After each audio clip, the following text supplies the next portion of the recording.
In terms of insects ending up on your dinner plate anytime soon, that might not be completely realistic, but already 2 billion people around the world are eating them. So in terms of Europe, North America, this is emerging, but in any time in the near future, we're not going to see it as a huge food source that's present in supermarkets and something that people are consuming daily. We're just not there at this time right now. Insects are very efficient at transferring feed into sort of protein. Just give us a sense of how efficient they are. Well, they're extremely efficient in the sense that they can convert 2 kilos of feed into 1 kilo of protein. And if you look at cattle can convert 8 kilos of feed into 1 kilo of protein. So if you compare these two, they're much more environmentally friendly and like I said before, efficient. Culturally, are there any parts of the world that are going to be more amenable to this becoming a reality? Can you say that again? Sorry. Culturally, if you look around the world, is it going to be easier to get this into the food chain in Asia or Latin America or Africa or Europe? Kind of just walk us through how we're likely to see this becoming integrated.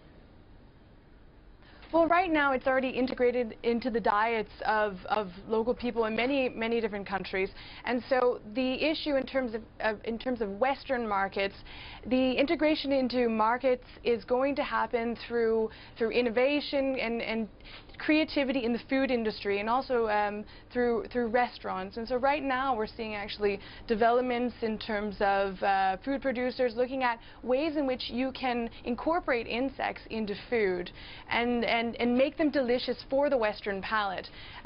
Because if we think about it right now, most people in the West are generally disgusted at the fact of consuming an insect, but that in many ways is because we are uninformed about this food source. It's a relatively new food source for many people, and I would say the average European, North American hasn't actually tried insects or actively consumed insects, although sometimes they show up in our food through processing in trace amounts. Yeah, you think about some of the colorings that we consume readily. Just one of the final points I'd like to make. Could you introduce this sort of a couple of rungs down in the food chain? You talked about the fact that the meat is very inefficient to produce, but if we introduce insects into, say, food stocks for cows, how significant an impact would that have? Well, in terms of looking at large livestock, we're not really there yet. Most of the research is looking at how can you rear insects as a feedstock for poultry aquaculture.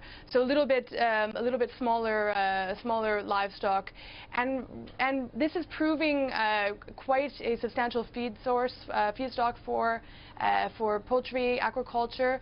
There's already companies who are doing this, who are producing feed for animals out of insects. So it's not completely a futuristic idea at this point in time. It's already happening. Yeah, I have to say I've seen a chicken eat a bug, but I haven't actually seen a cow eat one, so maybe I should just sort of rethink that question. In terms of the science here, how much is being invested into this? We were talking earlier on about genetically modified food and agri-science and how much money is being spent there. Right. How much is actually being invested into this?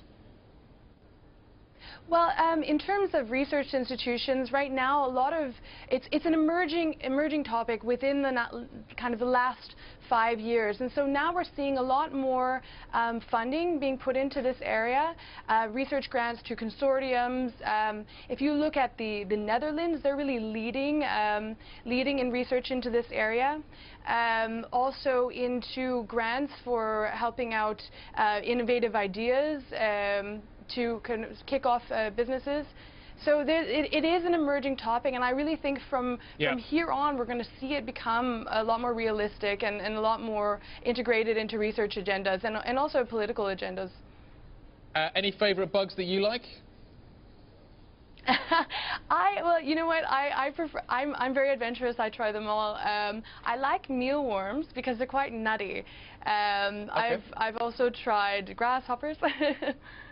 Yeah. So they sound delicious. I mean, anything.